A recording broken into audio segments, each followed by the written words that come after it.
Hey guys, welcome to episode 24 of Three Terrible Gamers. I'm here with Colin as always, Hey guys. and we have a lot to talk about today. Our notes are packed plumb full, so we'll go ahead and jump into it. So we'll hopefully get it all in for you today. So Fire Emblem Engage released this week, and then Forspoken also released, but their ratings both came out. What's your opinion on that? And the ratings are completely different as well. One was rated extremely high, one was rated extremely low. Starting Right. out with the high one, Fire Emblem Engage, it had a 81% on Metacritic and a 9 out of 10 on IGN. I mean, I'm going to go ahead and say it, it's a Nintendo title. So, Right. big shock there. Yeah. Now, to the competitor, I guess, this week is Forspoken, and they got released on PS5 and the PC, I believe. Yes. Yeah. And it got a 6 out of 10 on Steam, a 66 on Metacritic, and a 6 out of 10 on IGN. So, two completely different games. I mean, so Forspoken being a kind of think action based RPG. So, I mean, it's run of the mill, it's a pretty common style game. Like I said, personally, I haven't played it. Personally, won't play it because I don't got a PS5 or a PC. Right. But, I mean, it just seems like a run of the mill. What little research I was doing on it just seems like your typical cliche run of the mill action RPG. While Fire Emblem Engage is a turn based RPG, but obviously being Nintendo and being a series that hasn't released a game since the Wii U era, I believe. Uh, I believe so. Three Houses was the last one, I believe. So, I mean, it's been a hot minute since they got a game, so I'm sure the Fire Emblem community is very excited over this one.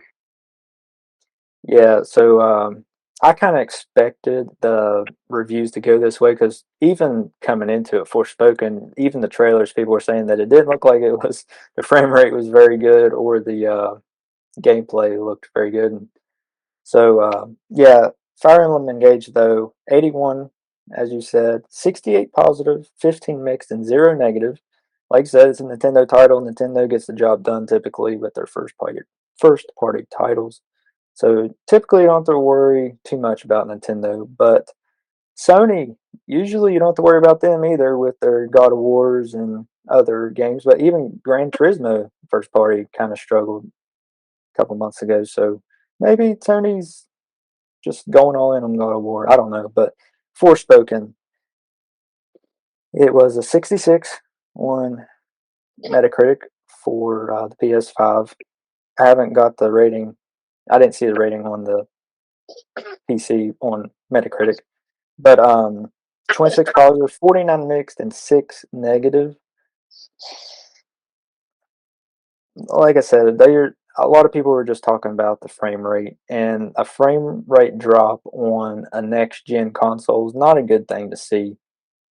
I mean, you kind of expect it on the Nintendo Switch because it is an aging console that has an older chip in it. But a next gen console with frame drops and bad visuals, that's something you don't really want to see for especially a first party title for Sony. So definitely a little sloppy on the development on that. And a lot of people were saying that it would have been even better if they would have like progressed you through the game instead of like you learn one move or one power first, and then typical games you level up and get another one or whatever. But it says that most of the time, like most of the stuff you have immediately with that bracelet or whatever. So it's kind of weird to see, but yeah, just completely different ends of the scale there. Yeah, definitely.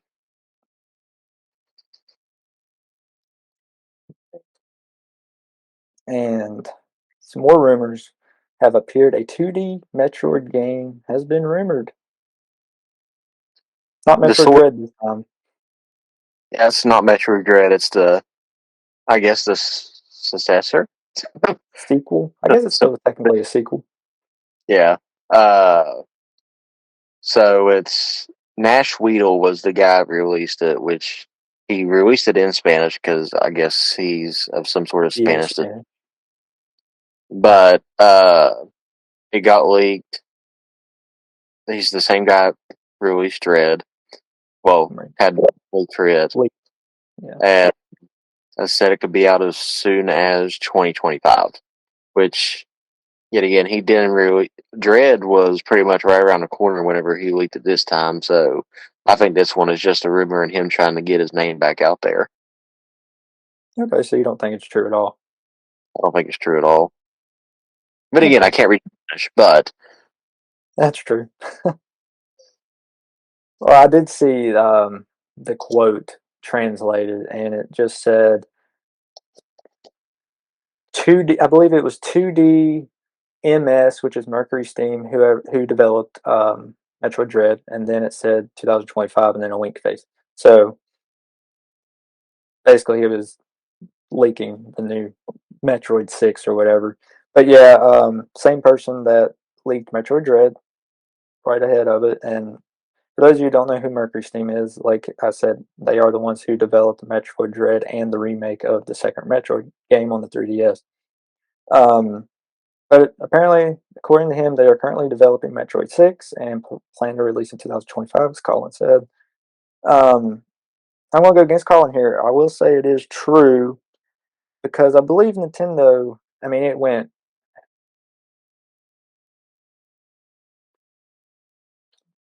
15 years without a 2D Metroid game between mhm. Fusion and Dread. And Dread has been leaked since 2005. Like it's been rumored and then shut down. I mean, they had a name back in 2005 for it. So it took them 15 years, and Dread sold really well on the Switch, the best selling Metroid game of all time, of course, because it's on the Switch and there's millions of units out there, hundreds of millions. But I think Nintendo has found something like, hey, Metroid can sell because before Metroid never really sold that well anywhere, but it sold the most in the U.S. out of anywhere in the past. But it sold pretty good everywhere. So I think they found Mercury Steam is their golden boy for the 2D Metroid game. So I think it is true they will release Metroid 6, and I do believe. Don't quote me on this, but this is just my opinion. I believe it's going to be that cross generation title between the Switch and the Switch's successor. I believe that's what that game will be.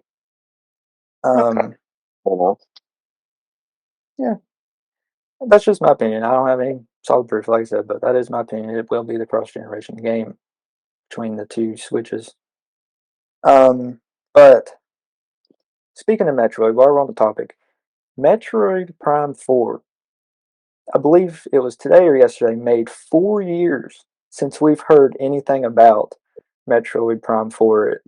4 years ago, today or yesterday, was when Nintendo announced in a direct that they dropped everything and started from the ground up with Retro Studio after Nintendo and Bandai and Namco tried developing it, but it wasn't going well, so they called in Retro Studios, who made the first three Metroid Prime games. So I haven't heard anything since for 4 years, but I do think that we will hear something in a direct this year about Metroid Prime 4, some kind of update. Do you think we might get something like that? I know it's not in your notes because I didn't ask you, but what's your opinion?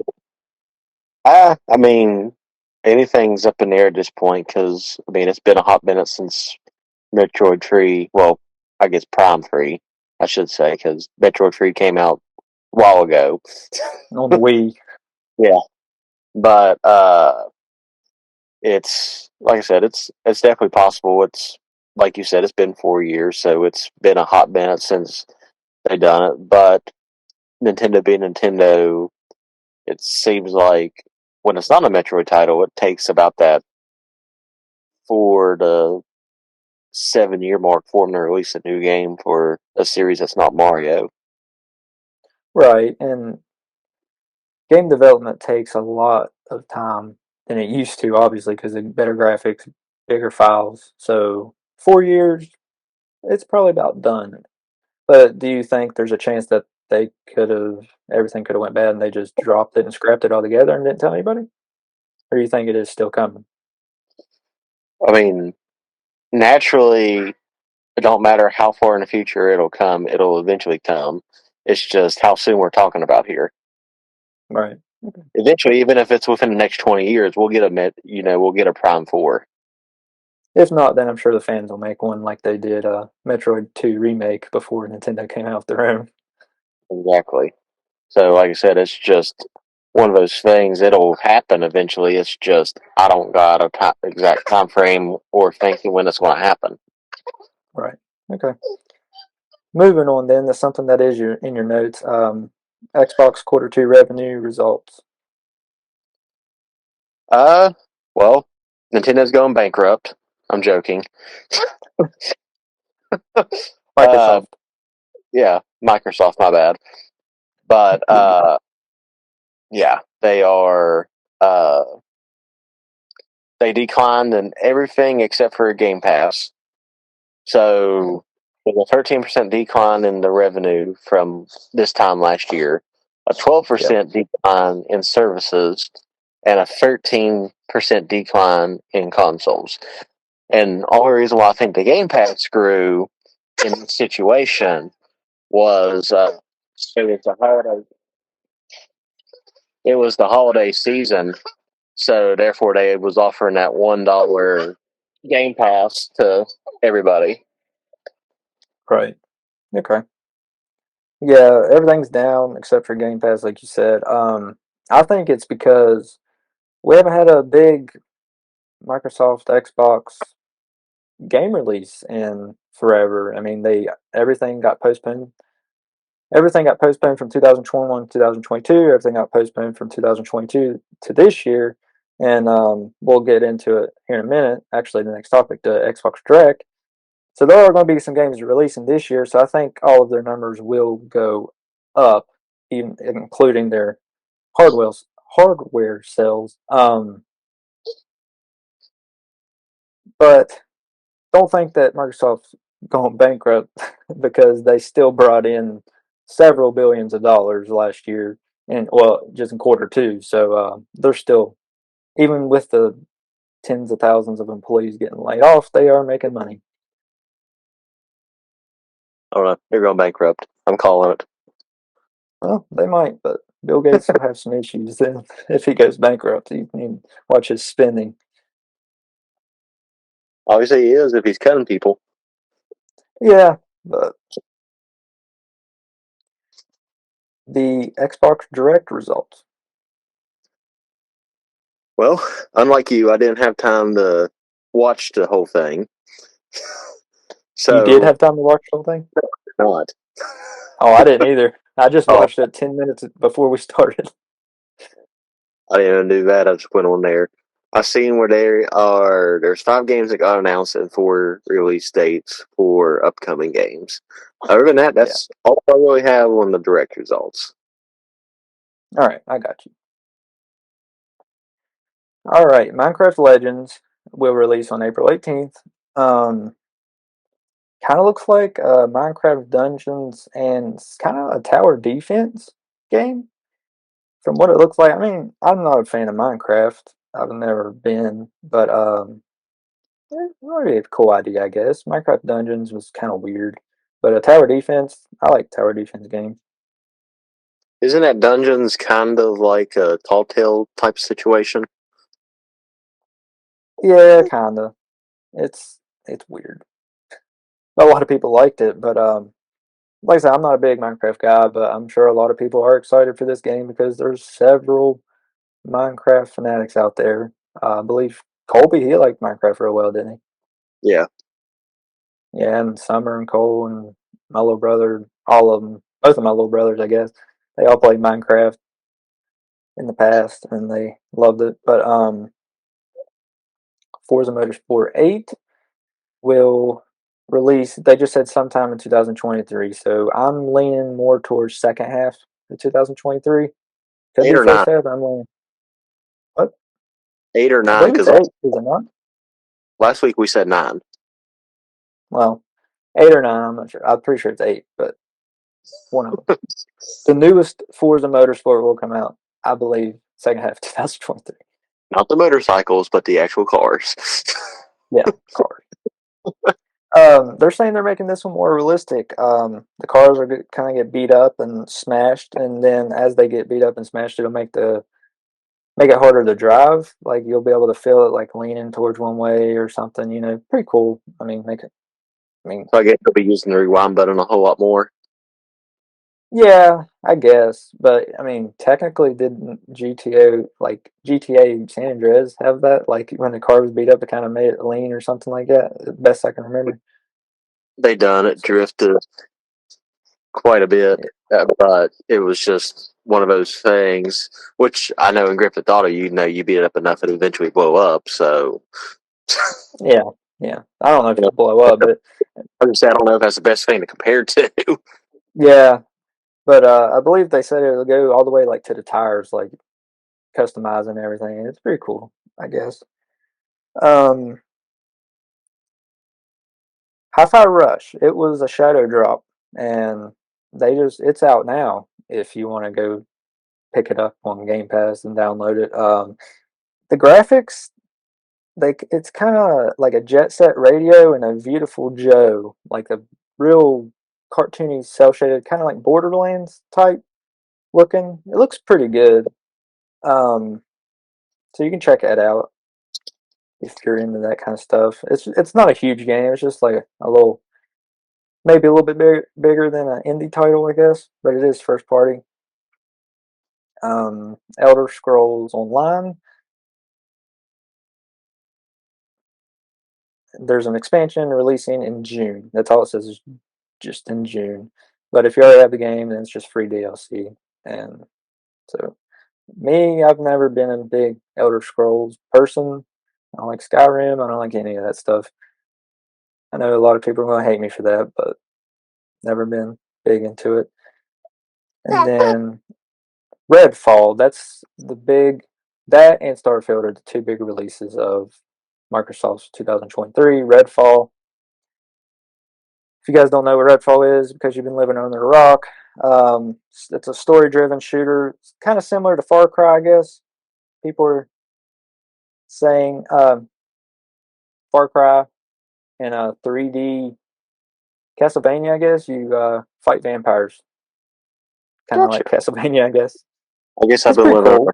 because I don't know You're about living under a rock. it. We do gaming news and call them living under a rock. That's right. That's all right. But it's releasing May 2nd. Definitely one worth getting Game Pass for. I'm sure I'll might look into the family subscription with Colin on that one, like we do the Switch. Maybe we can play Redfall together, kill some vampires. But That way, that way you actually have a reason to pay for mine this time. yeah, that's right. But I don't know because Tears of the Kingdom comes out 10 days later, so I don't know if I want to buy Game Pass and then just waste my money because I'm gonna be putting hundreds of hours into Tears of the Kingdom. So sorry, Redfall. Tears of the Kingdom comes first for me. But I will definitely try it out sometime on Game Pass. Try to talk Colin into sharing it with me. But we are missing Starfield. That wasn't in the direct. So it's on their website it still says first half 2023, but considering we haven't heard anything about it, I'm saying it'll probably get delayed to second half 2023 or maybe even first half 2024, unfortunately. But I think it was a pretty strong showing from Microsoft, given not very many games, but pretty good quality out of their studios. But as it should be, because like I said, it's been a couple years since we've had a big name title from Microsoft release. So Hogwarts Legacy will have over 100 different side quests. That's a lot. Yeah, it is. I mean, I guess you could definitely get your money's worth out of the game. Right. But so the research I was doing on it, it says side quests can manipulate the main campaign. Yeah. virtue of experiences that you had. So, in saying that, it's like in saying that, it's a so whatever you choose to do in the side quests will affect how your campaign will play out. I don't. I mean, I've seen it before with like I mentioned Telltale Games earlier with like The Walking Dead and stuff, which it wasn't really side quests, but you could choose to kill off like certain characters and stuff throughout the playthrough, and obviously that would affect the outcome of it. But the source that I was reading from, it said interacting with someone in a side quest will impact how you interact with them in the main storyline, and vice versa. So, with saying that, I also believe there's going to be tons of endings in this game, depending on which path you take with which side character, if you 100% it. Yeah, it sounds like there's going to be a lot of different alternate endings. Yeah, I mean that's definitely a lot, but they will be able to be completed in any order I read, and as you do them, like you said, as you do them or don't do them, it can determine a different thing and change the main story. So I'm not sure if you said that if you interact with somebody in a side quest, they can change the main story. So I don't know if just the dialogue would be different or like that, like it implied that you've talked before, or if it'd be like a completely like it would change something completely in the story, or if it would just be like dialogue. I'm sure some things will change the story, but I'm like just interacting with a character. I don't know if it just changed the dialogue or not. Yeah, I mean, it's possible. I mean, we've seen games do it in the past, so it's not the first time that it's been accomplished. With that many side quests, probably, yeah, but as far as actual timing goes for different like the actual storyline, it's like I said, cut and dry. It's been done before, but with the addition of 100+ side quests to do, definitely puts a lot of play hours into it. Yeah, that's for sure. I mean, it's a good way to allow the player to tell their own version of the story, I guess. Whether they want to do a side quest, because some people just do the main quest and that's it. Me, I like to do, especially in Zelda games, I like to complete all of the side quests and then finish the main story that way. Um, like in Breath of the Wild, I had to complete all the shrines before I went and beat Ganon, and of course, beat all the divine beasts. I did not get all 900 Korok seeds. Didn't get the big old poop at the end. Nope, didn't get the big pile of poop, the golden poop. That wasn't a good enough reward for me to spend several hours getting little poop seeds. But just to remind you guys, we talked about before, this will release on February 10th. So, I mean, it's looking like a really good game. I definitely want to try it out sometime. I've always been a big Harry Potter fan, though, and I know there's a lot of you Harry Potter fans out there. But it looks pretty cool. I'll probably pick it up on the Switch, to be honest, because most games that are cross platform, I go with Switch just because it's easier for me to play in handheld if need be, and I can take it places.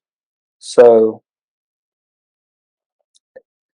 pick it up on Switch. Definitely try it out because I'd like to be a wizard in the world of Harry Potter. That'd be cool. I don't know. The reason why I But would get the game is probably because Sierra wanted it, because I've never been a huge Harry Potter fan. yeah, so you're gonna pick it up for Sierra eventually? Eventually, just because I know she'll probably want to play it, but like I said, me personally, it is what it is. It's just another game at this point to me, which I don't know. Yeah, I could get it and I could enjoy it, but at this point, like I said, I'm never getting into any of the books or the movies, so I'm just like, whatever. I don't read books. I watch them. But just tell Sierra that there's no helicopters in this, so she don't have to worry about that. Yeah. But there is brooms that you could fall off, I'm assuming. Yeah, probably, but I do know that much about the series. yeah, but she shouldn't.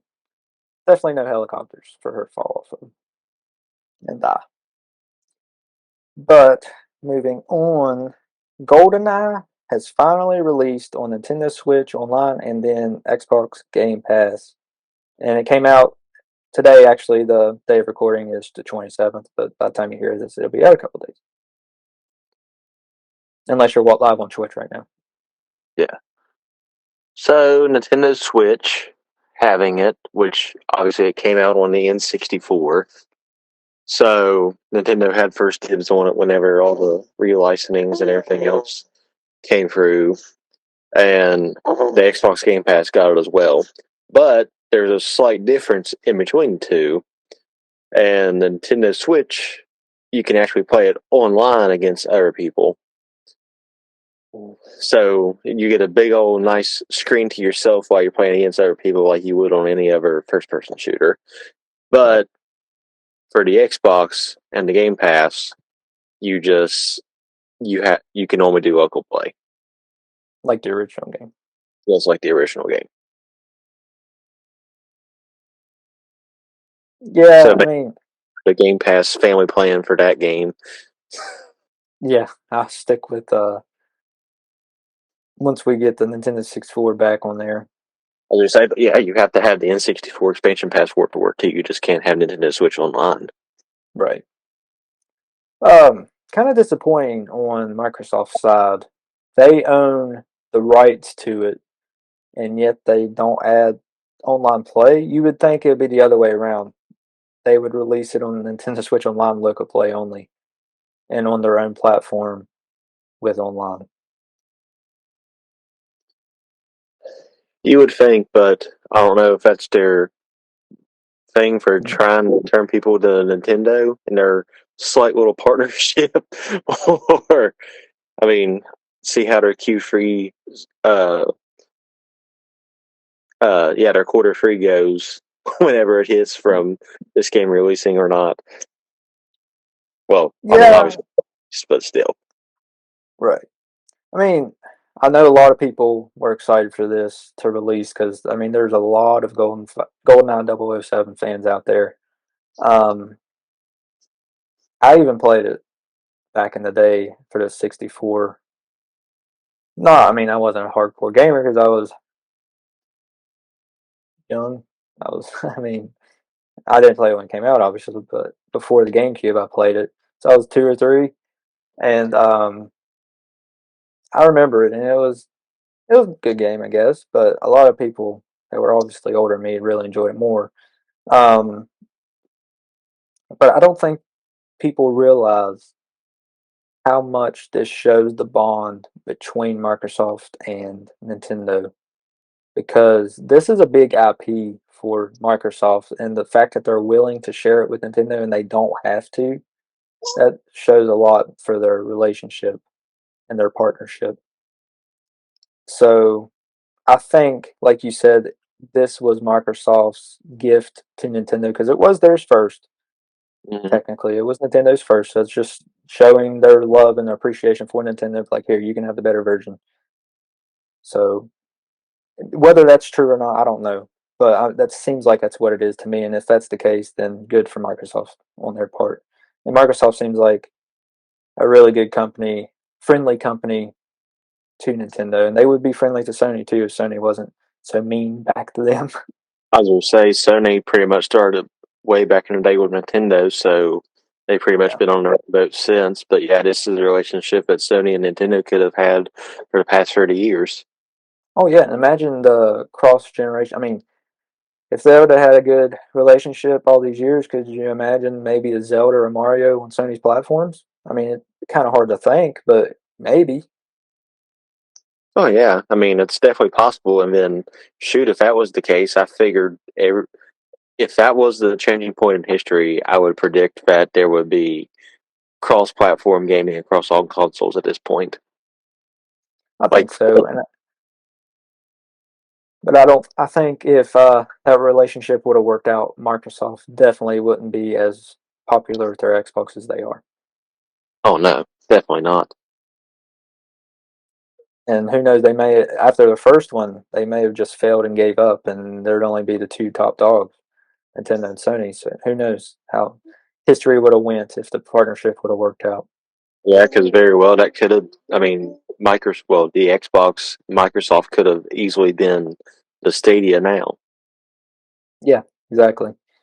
But like I said, I'm really hoping. I've said this before. I'm really hoping that this relationship leads to Game Pass or XCloud on the Switch.